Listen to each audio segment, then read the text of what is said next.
Let me paint you a picture. You get a call from your mom. She says she's stuck in traffic, she's not feeling well, she needs you to come and pick her up. It's a 2-hour long drive in traffic each way, but you go. You don't think about it, you don't debate with yourself, you're not looking for motivation, you just go. 4 hours of your day gone just like that, but you don't even look at that as a cost. You just go. Why can you do this for your mom, but you cannot do that for yourself? Now here is my question. Why are you able to take such rapid action without even thinking in this situation, but when it comes to your fitness, you struggle to even do the simplest tasks? I know it's an extreme example, but it's going to make sense. Now let us start with the obvious question for which you are here. What is accountability? Accountability is simply the probability that you keep your promise. It runs from 0 to 100. 0 means you say it and it never happens, and 100 means you say it and it's done. Now you can either buy that accountability or you can build it. You can hire a coach, you can join a gym with a friend, you can put money on the line, all of that works.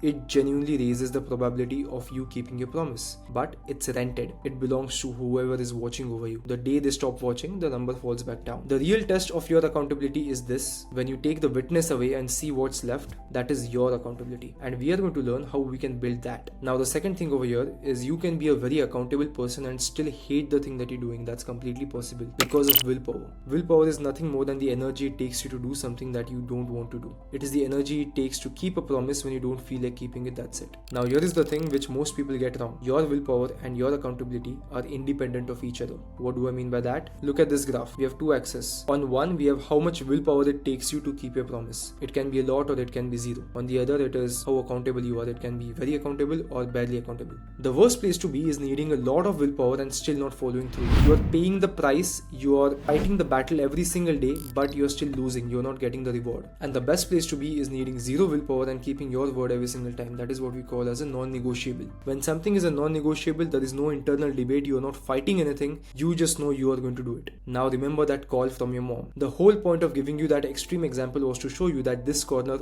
does exist in your mind. The whole question is, how do you generate this level of accountability with your fitness habits on purpose? Now to understand this, you need to start looking at your mind as a hunter.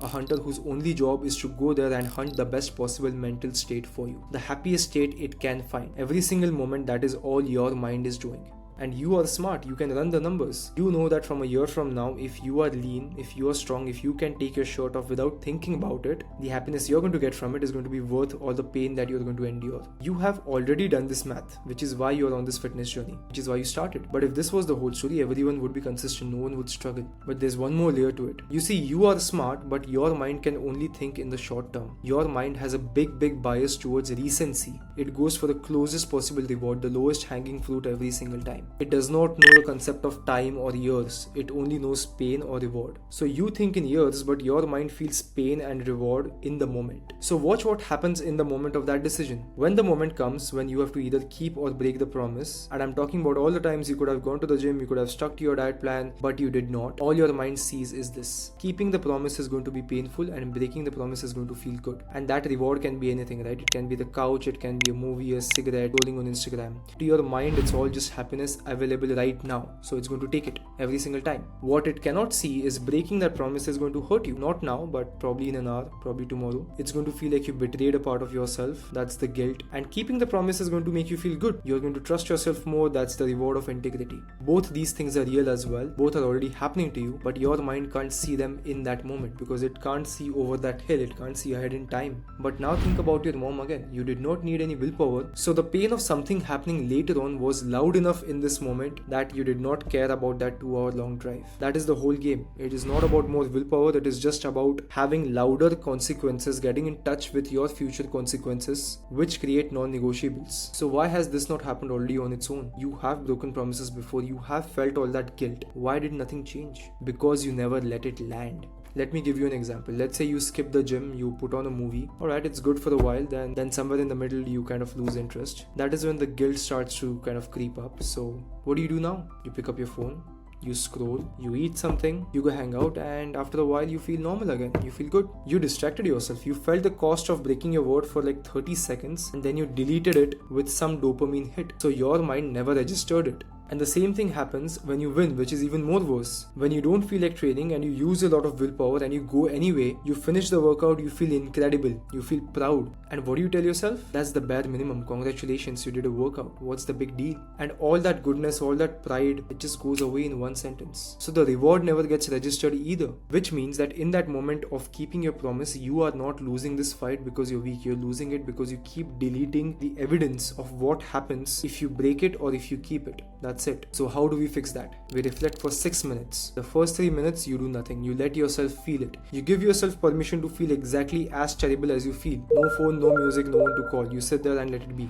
In fact, name it out loud. Write it down. What exactly do I feel? And it's not I feel bad. That's useless. Name the exact feeling. Is it shame? Is it disappointment? Is it that small sick feeling of being someone who says the thing but does not end up doing it? What is it? The next 3 minutes, you ask yourself 3 questions. 1 why per minute. I'm going to give you an example. Here is how it sounds like. Why number 1? Why do I feel this bad? Oh, because I broke a promise I made to myself. Okay. Why number 2? Why does that matter? It's just one promise. Oh, because if I do not keep my word to myself, then my word means nothing to me. Okay. Why number 3? Why does that bother me so much?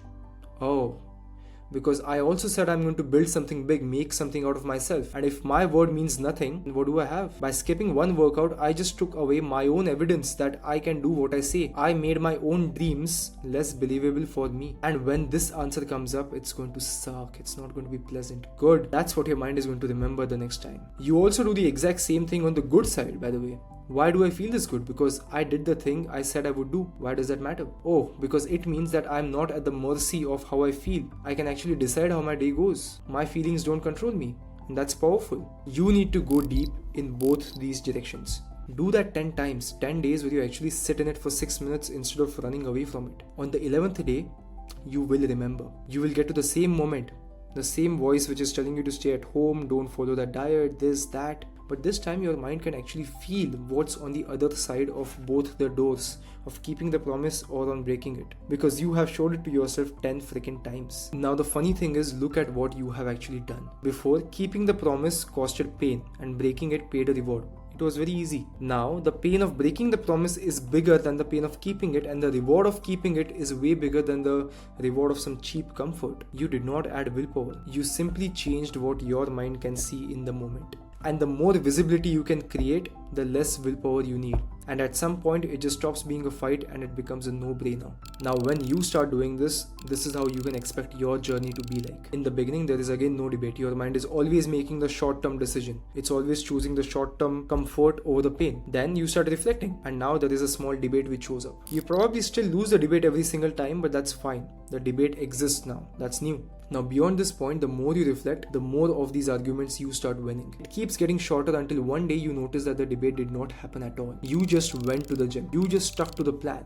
That is when you know that you have entered that tiny little box of this being a non-negotiable. This is how you generate accountability. But the funny thing here is you did not generate anything over here. Your body, your mind, this whole world, nature, all of it is already set up for you to win. The guilt when you break your word, the shame, the happiness when you do a workout which you did not want to do. All of it was built for you to actually succeed. It's actually on your side. And all we are doing with this is letting all of that do its job. The pain, the reward, all the reflection, all of that is already there. You were just distracting yourself and wiping it away. Sitting with yourself and reflecting is not a trick, and it is definitely not discipline. It is just you letting your mind see what is on the other side of the hill, what is going to happen ahead of time. That is all it is.